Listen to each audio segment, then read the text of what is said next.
He is a legend. He's an icon, certainly, not only in this newsroom, but across the Pacific Northwest and specifically here in our region. We have team coverage tonight, including Lynn Ann Wynn with the fan excitement. But we start with sports director Nico Tamurian. I think that Eric, besides everything he is as a reporter, as a coworker, he's someone who always has your back. As a human, he always really cares about what's right. When they are in the mood, it is a joyous thing to behold. Two people in love in an empty square, dancing because they can. Dancing because life is too short not to. I think of Eric as bubbling cauldron, this spring that's always kind of flowing, and then it emits a geyser. Out charged Lou. He threw down his cap and unleashed his pent-up wrath. Consummate journalist, role model, team captain for us here at KOMO. She is endlessly fascinated and inspired, consumed by machines, gears and gadgets, springs and sprockets. You know, when I think of Eric Johnson, I think of extreme, incredible storyteller. He is the high priest of storytelling, and every day that he writes is Sunday. It's like you've been to church. And at the end of those sticks, we realize that the man is creating something beautiful, transparent, ever-changing and altering forms, and we can't take our eyes off him. I don't think there's ever been a better writer, a more talented person to work in this market ever. She bends the notes. The phrasings are perfect. The fingerings are as natural as breathing. And one granddaughter is lost in time, and another sways to the sounds, and friends are amazed with reason for mellow reflection. And an old song and an old musician are alive again. You know, I think Eric is so good at giving us special insight into people and what they mean and what they do and what they think about and what they care about. I'm the last of the breed. There's hardly anybody who knows how to take these machines apart and put them back together and make them work. What's that mean to you?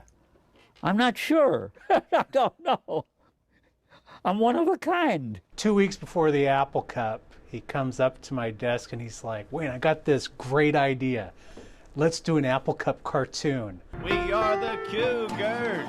We are the Dogs. Your country goobers. Your sissy snub.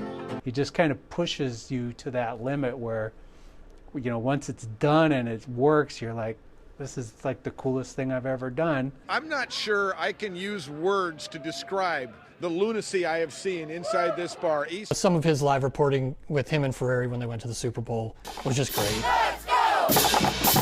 They got this crowd so fired up. It was just classic. And the 12th man, already goofy and giddy and drunk with joy, was whipped into another frenzy. This is incredible! Eric is a wizard of words because he reveals every day the kindness that we have in the world. And the kids who can sense these kinds of things. He's a really nice man, and every morning he gives everybody fist bumps. You're the best. Know that it's real.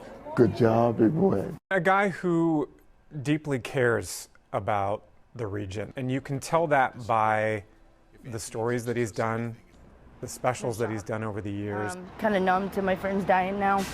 Every time I get on Facebook, it's another one gone. He has a way of pushing that can be challenging but incredibly rewarding at the same time. I have the confidence that we will do great work, and I work as hard as I can for him, and there's no other way to do it. A beautiful little thing happens. Hi, Chris. Hi, Chris. Hey, Chris. Hi, buddy. I only have like warm thoughts when it comes to Eric. And when I hear his name, I think of positivity, which is something that maybe the news can lack.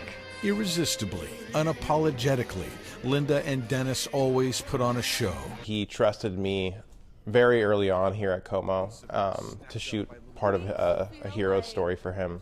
I just really appreciate the attention to detail he gives to his stories. Moms like candy too. We all know Eric is the greatest storyteller of all time. Great storyteller, but he's also just a great human being.